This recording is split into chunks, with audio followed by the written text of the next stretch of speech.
ஆச்சி பாதாம் ட்ரிங்க். ஆச்சி பாதாம் ட்ரிங்க் ஒன்னு வாங்கினா ஒன்னு ஃப்ரீ.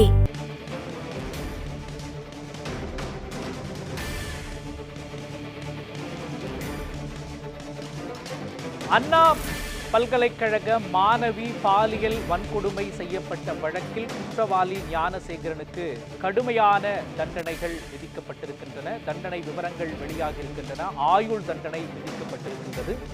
உடலில் காயத்தை, அந்த பெண்ணின் உடலில் காயத்தை ஏற்படுத்திய குற்றத்திற்காக சட்டப்பிரிவு 127 கீழ் 2 படி ஞானசேகரனுக்கு ஓராண்டு சிறை தண்டனை விதிக்கப்பட்டிருக்கின்றது. தற்பொழுது மூத்த வழக்கறிஞர் திருமிகு பாப்பா மோகன் இணைந்திருக்கிறார். சார், இந்த வழக்கின் தீர்ப்பை, இந்த வழக்கை நீங்க எப்படி பாக்குறீங்க சார்?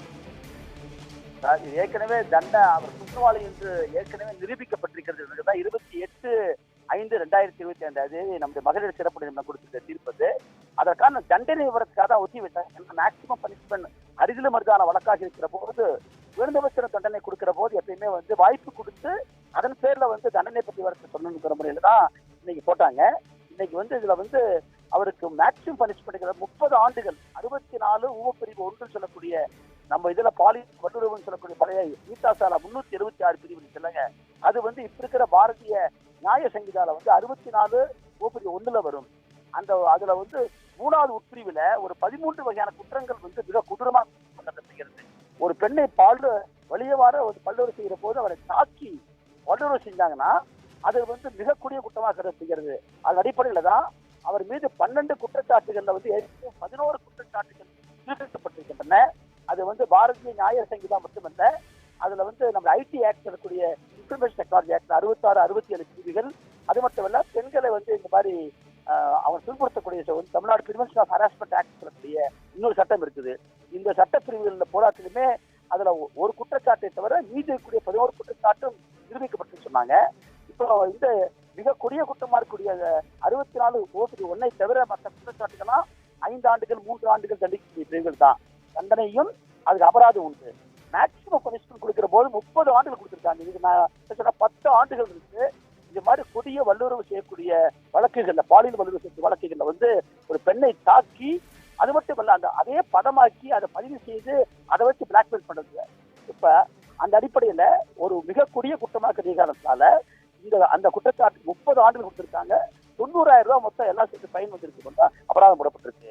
இது அதாவது வாழ்நாள் சிறை கொடுக்கல, அதுக்கு பதிலாக 30 ஆண்டுகள் அவருக்கு எந்த விதமான பெர்மிஷனும் மற்றது இல்லைன்னு சொல்லிருக்காங்க.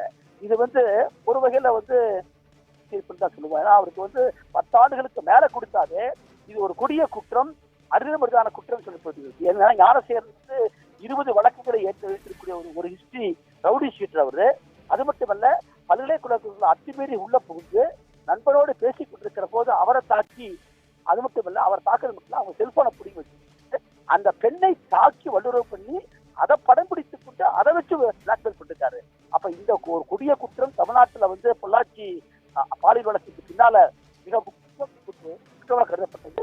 அது குறிப்பா தமிழ்நாட்டுடைய நம்முடைய சென்னை உயர்நீதிமன்றத்தை தானாக முன்வந்து இந்த வழக்கை கண்காணிப்பு செய்து மானிட்டர் பண்ணி விசாரணை செய்து அதை நல்ல ஐபிஎஸ் ஆபீசர்ஸை போட்டு விசாரிச்சு அது சிறந்த முறையில் வழக்கில் மூடப்பட்ட காரணத்தால அந்த மகளிர் சிறப்பு நீதிமன்றம் விசாரித்து 5 மாத காலத்திலேயே தீர்ப்பு கொடுத்திருப்பது என்பது இந்தியாவில் இருக்கக்கூடிய பல வழக்குகளுக்கு இது முன்னுதாரணமாக இருக்கிறது.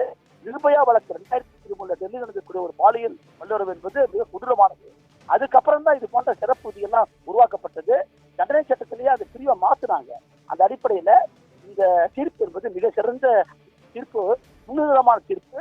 அது மட்டுமல்ல, விரைந்த நீதி கிடைப்பு என்பது ஒரு பாதிக்கப்பட்டவருக்கு ஒரு மிகப்பெரிய நிலையை தரும். சாட்சிகளுக்கு பாதுகாப்பும் உரிய புலன் விசாரணையும் விரைந்த விசாரணை இருந்துன்னு சொன்னா நீதி கிடைக்கும் என்பதற்கு இந்த தீர்ப்பு தண்டனை மிகப்பெரிய ஒரு வாய்ப்பாக இருக்குது. அது மட்டுமல்ல, 30 ஆண்டுகள் கொடுத்திருக்கிறது நிச்சயமாக இது போன்ற பாலியல் வல்லுறவு குற்றவாளிகளுக்கு ஒரு எச்சரிக்கையா இருக்கும். ஏன்னா சமூகத்துல மிகப்பெரிய செல்வாக்கு மிக்கவர்கள், அரசு செல்வாக்கு மிக்கவர்கள் தான் இது போன்ற விஷயத்துல பண்ணிட்டு தப்பிச்சுக்க பாக்குறாங்க.